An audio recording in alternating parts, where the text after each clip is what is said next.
Bahkan kadang bilang gini, Pak Yai tadi gak bener, masa ngecap orang mlebu neraka. Kita yang masyarakatnya gak tahu pintunya, Pak kayaknya tahu pintunya. Selamat datang di Ruang Belajar bareng Gus Baha. Orang Bedui itu kalau ngaji sama Nabi itu lebih unik timbang yang soleh, timbang yang pinter. Sehingga banyak ilmu itu ditemukan dari orang Bedui. Karena cara berpikir itu aneh. Kalau orang soleh, orang waras kan berpikirnya ada aneh, standar. Jadi orang Bedui itu aneh. Pernah suatu saat Rasulullah itu khutbah cerita kiamat. Wah, dahsyatnya kiamat kayak apa? Semua orang diam nangis semua. Orang Bedui enggak, lebih cerdas. Ini Nabi itu aneh, cerita kiamat kok udah ada tanggalnya, ini gimana? Orang nangis semua karena dahsyatnya kiamat kayak gitu. Bumi dihancurkan, wus. Pantas sudah nangis dewi-dewi. Ya ono sing nangis pabrik banyune macam-macam ya. Ini kalau kiamat gimana ini perjalanan air kemasan saya kan orang mikir mikir dewe-dewe gitu. Tapi ini enggak, orang Bedui cara berpikir tuh enggak malah ya Rasulullah mata sa'ah engkau itu cerita kiamat tapi enggak jelas tanggalnya. Kalau cerita kiamat ya harus jelas dong kapannya. Jadi unik. Jadi cara berpikir sahabat kaget semua loh, kaget karena enggak kepikiran. Nabi a'radu anhu, a'radu itu mengabaikan. Banyak sahabat yang menganalisis lam yasma kan. Nabi memang nggak dengar sehingga mengabaikan. Ada yang analisis lagi sami'a wa kariha. Sebenarnya Nabi dengar cuma nggak berkenan karena tengah-tengahnya khutbah kok tanya. Tapi si Arabi ini cerdas, masuk akal kan? Misalnya mau pilihan presiden, orang mesti tanya kapan kan gitu. Ya kan? Mau ganti presiden atau ganti bupati, takarannya orang kan kapan? Kayak Mas Akom jadi wali ndak? Pertanyaannya kan kapan? Kalau jatuhnya kan sudah ya. Sehingga tanya mata sa'ah ya Rasulullah. Lama-lama Nabi diangen-angen ya. Bener juga orang ini, saya cerita kiamat kok gak jelas kapannya. Ini Nabi menjawab. Tapi karena Nabi orang-orang yang sangat pinter, tanya balik, ma'adat talaha. Lalu kalau kamu berani tanya kiamat kapan, saya tanya balik, ya persiapan kamu apa? Jawabnya santai saja. Fawwah ma'atadullah kabira sholatin wala siyamin walakinni uhibbuka ya Rasulullah. Saya enggak menyediakan apa-apa, sholat saya biasa aja, maksudnya standar. Ya kira-kira 5 waktu pas. Ya jenis saya lah kira-kira gitu. Wala kabira siyamin, dan saya puasa ya standar saja pas. Walakinni uhibbuka ya Rasulullah. Tetapi saya mencintai engkau ya Rasulullah. Jawabannya Nabi apa? Almar'u ma'aman ahabba. Sebagian riwayat anta ma'aman ahbabta. Jadi hadis itu populer tuh barokahnya wong desa tadi. Andai kan dia punya etika maka sowan dulu tanya 4 mata. Itu jadi hadis ahadi. Tapi barokahnya dia selonong di depan umum. Zaman Nabi khutbah itu jadi hadis mutawatir. Jadi kadang barang baik itu barokahnya orang yang enggak baik. Maksudnya su'ul adab. Tanya gitu kan su'ul. Tapi itu barokah. Akhirnya hadis itu mutawatir karena didengar ribuan sahabat yang mendengarkan khutbahnya Rasulullah. Tapi kalau hadis itu satu-satu kan khossoni bidzalika Rasulullah, khossoni bidzalika Rasul, itu nanti jadi hadis ahadi yang kualitasnya jauh di bawah hadis mutawatir. Jadi barokahnya orang su'ul adab itu ya ada karena Allah yang mendesain ini. Akhirnya kata sahabat, kata Anas bin Malik, mereka itu mangkelnya bukan main sama Arabi tadi karena tanya nggak sopan sama Rasulullah. Tapi setelah Nabi jawab almar'u ma'aman habba fama farihu bisyai'in farahahum bidzalika batal. Mereka tidak pernah senang dengan hadisnya Nabi sesenang riwayat almar'u ma'aman ahabba. Barokahnya Arabi Bedui. Makanya saya sebagai kiai ini Bedui saya tak pertahankan ila yaumil qiyamah. Karena umat ini pernah terbarokai oleh orang apa? Bedui.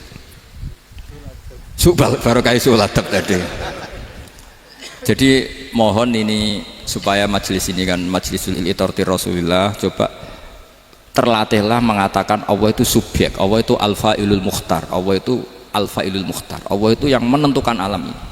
Dan Allah mensifati dirinya wa annahu huwa adhaka wa abka. Allah itu zat yang memberi orang itu bisa tertawa.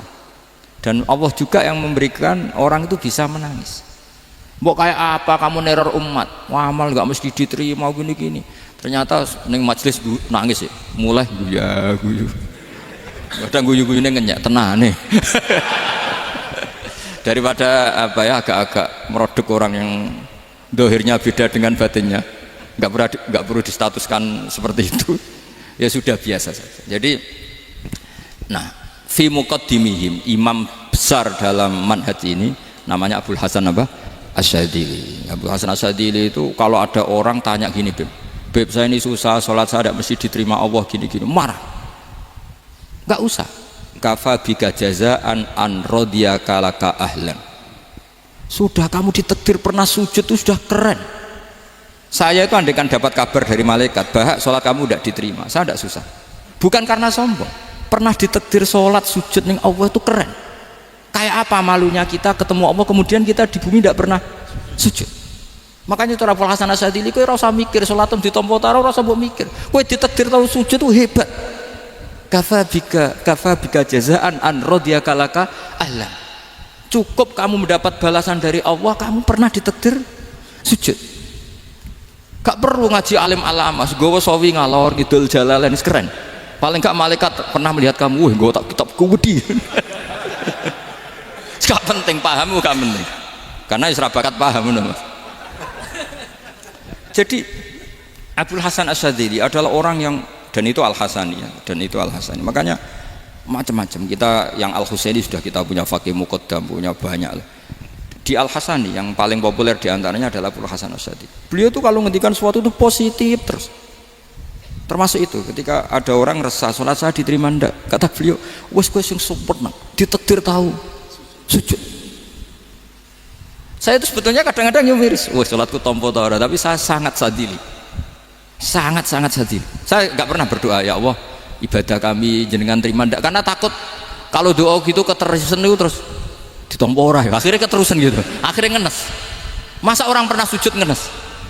Lama-lama gini setan masuk, apa artinya saya sujud ternyata nggak diterima.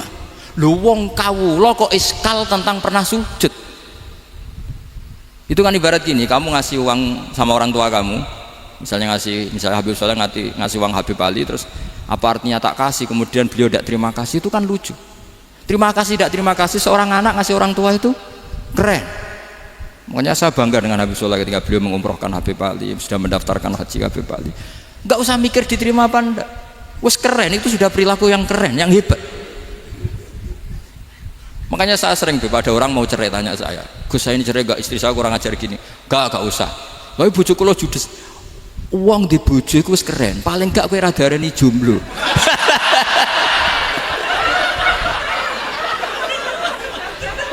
Diarani duda ora enak. Wes luwe sabar ndi diarani duda mek diarani bojo judes. Enak bojo judes cek gagah. Di bojo lah. Oh iya, provokator itu.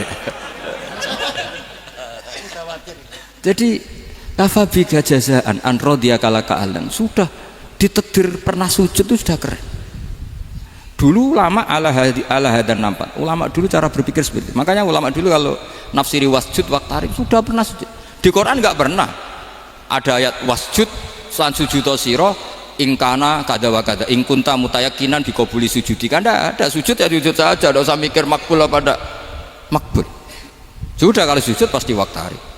Terus saya sebenarnya ya sebagai orang ya kadang wedi, sholatku ditompo ta ora. Tapi kalau keterusan nanti ada was-was yang mengatakan opo artine sholat. Lu tuh kan ngeri seorang hamba sing uripe ning bumine Allah kemudian menyoal pernah sholat hanya karena takut gak diterima. Itu kan geblek banget. Nah, saya jenis kiai yang di partai itu.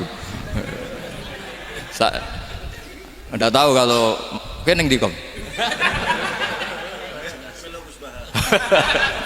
Sedumat masa kamu gak ono keren blas. Jadi nah nanti kalau misalnya ada manhajnya Habib Soleh yang tidak seperti itu tidak apa-apa, mungkin supaya orang nggak takabur, nggak fakhr, sehingga makanya mulai dulu lama itu ya partainya kalau nggak rojak ya khauf. Nah saya ini yang jelas terang-terangan ikut partai rojak saja, apa?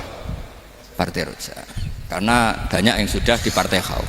Tapi saya rojak yang bil ilmi tadi. Makanya Sayyidina Umar radhiyallahu anhu itu yang namanya sama sujud. Saya itu punya kitab. Habib Soleh pernah tak tunjukin tulisan tangan saya. Muji-muji sujud. Sayyidina Umar ketika ditusuk seorang kila itu Majusi ya. Abu Lu'lu' terkenalnya itu Hulamul Mughirah terkenalnya itu. Ditusuk, dia sahabat, beliau sahabat wali, Jadi nusuk Umar tuh kayak apa? Nusuk Mas Akom aja dosa besar, apalagi nusuk Umar. Itu ketika ditusuk, dia itu ya punya dendam. Namanya manusia itu punya dendam. Maksudnya namanya orang kan mangkel sama yang nusuk. Kalau orang mangkel itu inginnya kan yang nusuk itu masuk neraka. Tapi apa kata Umar? Ngendikan gini, tanya pertama, yang nusuk saya siapa? Orang Majusi. Orang Majusi, Hulamul Mukhirah. Alhamdulillah alladzi lam yaj'al maniyati biyadi rajulin lam yasjud laka sajdatan yuhaju biha indaka yaumal qiyamah. Saya itu senang Gusti, yang nusuk saya orang yang nggak pernah sujud sama jenengan. Jika kalau saya dendam supaya dia masuk neraka, saya nggak takut orang itu nuntut sama saya. Tapi kalau dia pernah sujud, pernah sholat, kemudian dia masuk neraka karena nusuk saya, kemudian dia berargumentasi, saya pernah sujud ya Allah, kenapa engkau masukkan neraka? Saya tidak berani jawab ya Allah, saking hormatnya sama yang namanya sujud. Jadi kamu dendamnya kesampaian cara Jawa ya. Dendam dengan tanda kutip ya, tidak makna semestinya. Jadi mangkel mbek sing nusuk nak mlebu neraka pantas wong ora tau sujud wae Gusti gitu.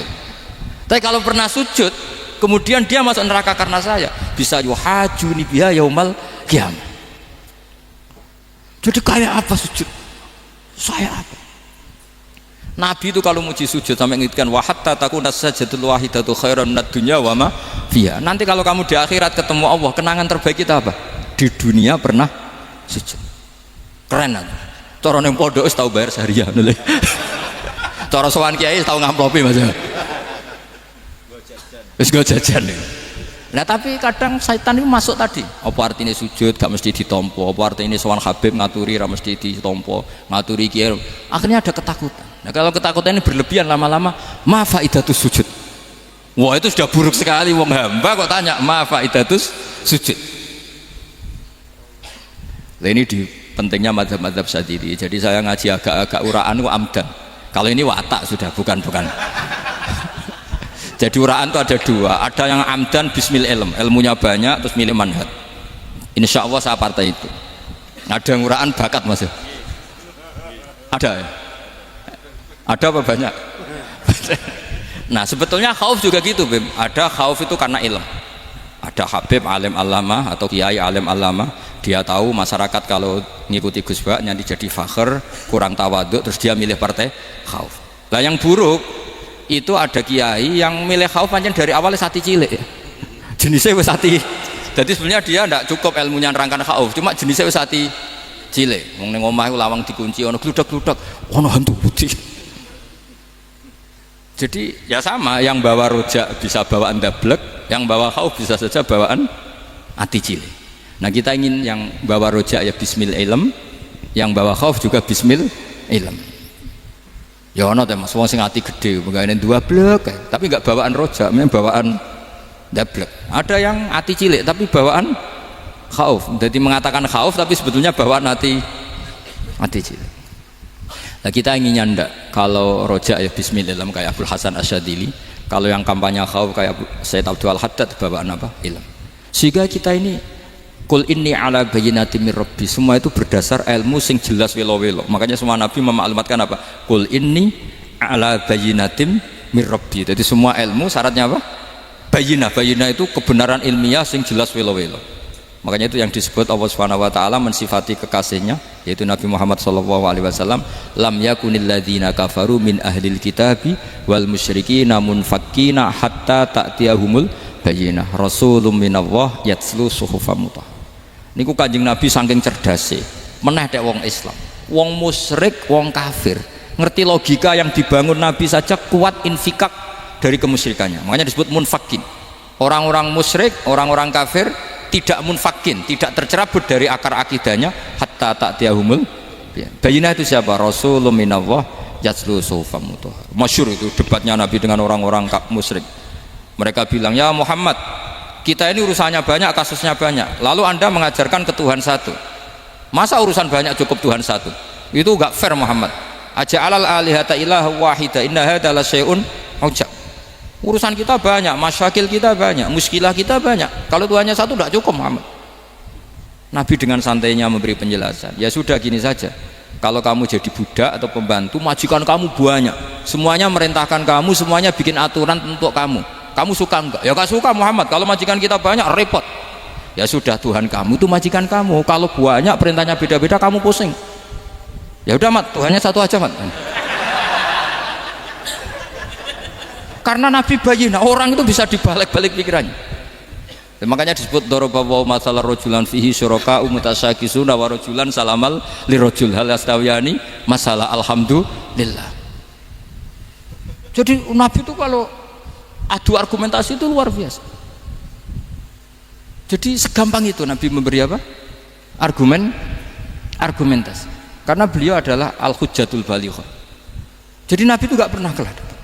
Pernah Nabi dekat sama orang Yahudi. Muhammad, saya ini turunan Ibrahim. Kita ini Israel ya. Kita tahu Israel adalah turunan Nabi.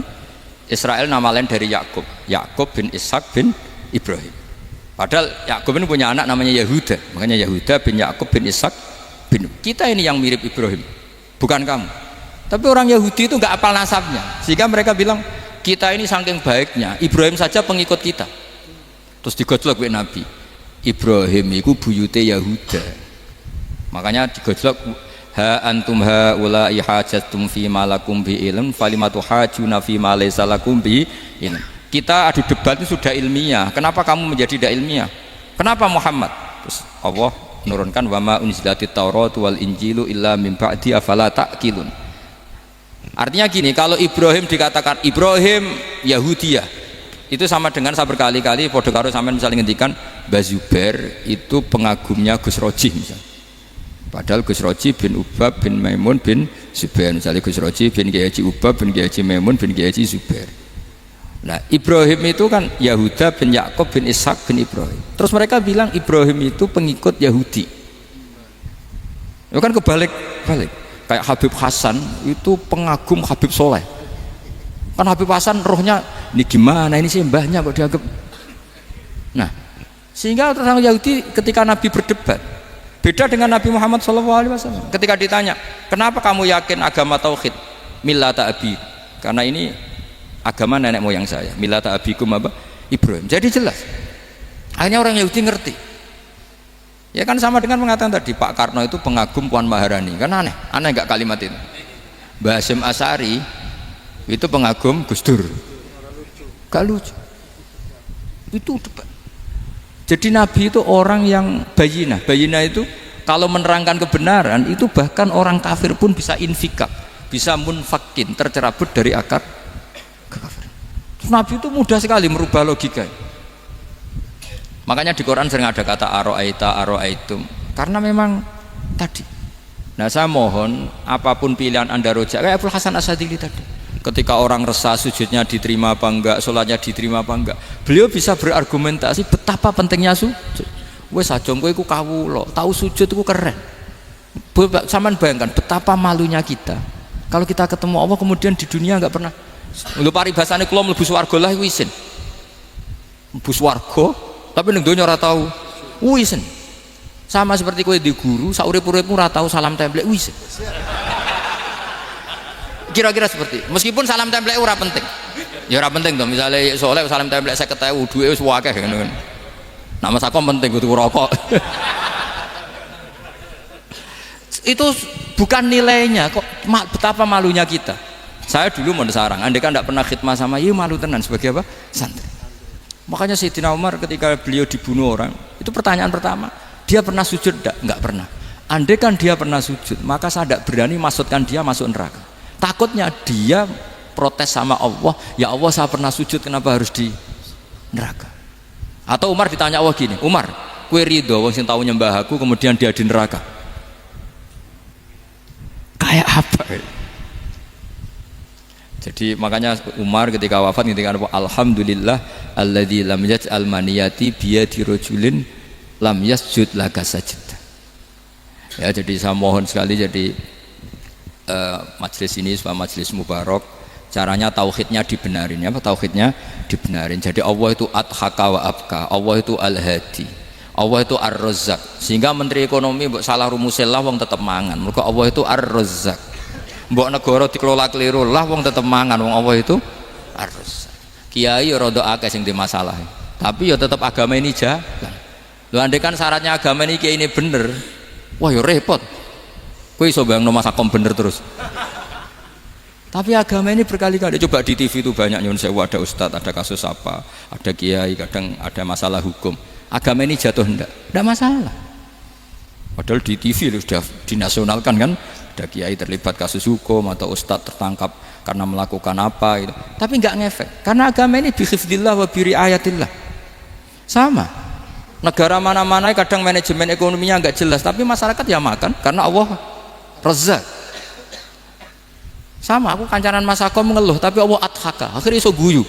Padahal orang untungnya belas kancanan dede. Tapi karena Allah itu adhaka. Nah kita dengan istri yang kita cintai, dengan keluarga kadang yang nangis.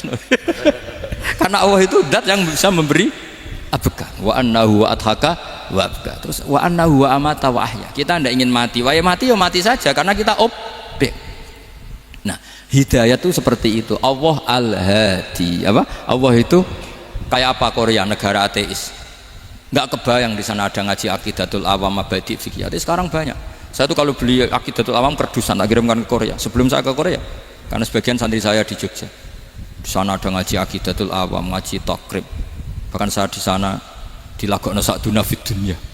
Kayak apa Allah kalau ingin bikin hidayah? Karena Allah itu al-hadi. Wong Indonesia digerakno seneng duit. Bareng gue seneng duit mau apa? Korea. Setelah di Korea tersiksa karena gak ada tempat sujud, akhirnya urunan. Segampang itu kalau Allah menghendaki. Itu gak dibenem MUI, gak dibenem, karena Allah al-hadi. Jadi saya mohon sekali tauhid ini dibenerin dulu. Allah tetap al-fa'ilul mukhtar, apa? Al-fa'ilul mukhtar, sehingga Allah mensifati dirinya adhakawa. Mbok kamu bendung kayak apa, orang ngaji saya tetap guyu. Sekarang iso mbuli saya, oh Gus Bak ngaji tidak guyu. Allah yang memberikan guyu kamu itu. Andai kan sesuai status kamu, kowe ora iso guyu. Utang akeh, jatuh tempo, bojo ora percaya. Gede-gede kayak paham. Ya jadi ini tak isyatkan jenengan, saya ini tadi bawa kitab Fathur Rahman di Thalibi Ayatul Quran, mau tak kasihkan hadiah ke saya itu Umar Hafid sebagai penyempurna karena beliau sudah Al-Husaini. Semoga ini dapat barokahnya Al-Hasani. Ini dikarang oleh zurianya Abdus Salam bin Masis. Abdus Salam bin Masis adalah guru dari Abul Hasan apa? Asyadili. Jadi kita tahu Sahibul Hikam Ibnu Athaillah As-Sakandari muridnya Abul Abbas Al-Mursi. Beliau muridnya Abul Hasan Asyadili. Beliau muridnya Abdus Salam apa? Bin Masis. Yaitu alami zata ini min dzurriyyati Abdus Salam bin Masis. Jadi ini Al-Hasani. Jadi ini sudah klub karena mulai dulu ya tradisinya gitu, banyak sabaib ngaji Barojak, Bafadol, nanti yang Bafadol Barojak yang ngaji Habib lagi, seperti sanadnya Soleh di Sarang. Ya Soleh ngaji Mbah Mun, tapi Mbah Mun ngaji Sayyid Alawi, Sadat ya, ngaji Sayyid Zaini Dahlan, nanti setelah Sayyid Zaini Dahlan ngaji Ajam lagi Usman Adim Yati. Jadi ya biasa mulai dulu silsilah ya seperti itu. Jadi seperti dulu Ibnu Abbas termasuk Qorobatu Rasulillah. Jadi dulu Qorobatu Rasulillah itu Bani Hasyim sama Bani Muttalib. Tapi kalau sekarang ya tentu para sadat, para habaib. Dulu biasa Ibnu Abbas ngaji ke Zaid bin Sabit. Itu Ibnu Abbas yang mencium tangannya Zaid bin Sabit. Tapi Zaid bin Sabit juga mencium tangannya Ibnu Abbas karena Qorobatu Rasulillah sallallahu alaihi wasallam. Jadi saya mohon semuanya itu insaf bil ilm, ya, insaf bil ilm. Kayak tadi munfakina hatta ta'tiyahumul bayin. Jadi bayina itu orang yang kalau menerangkan itu memberi penjelasan sing jelas welo-welo. Itu siapa? Rasulun minallah yatslu suhufam mutahharam. Al-Fatihah.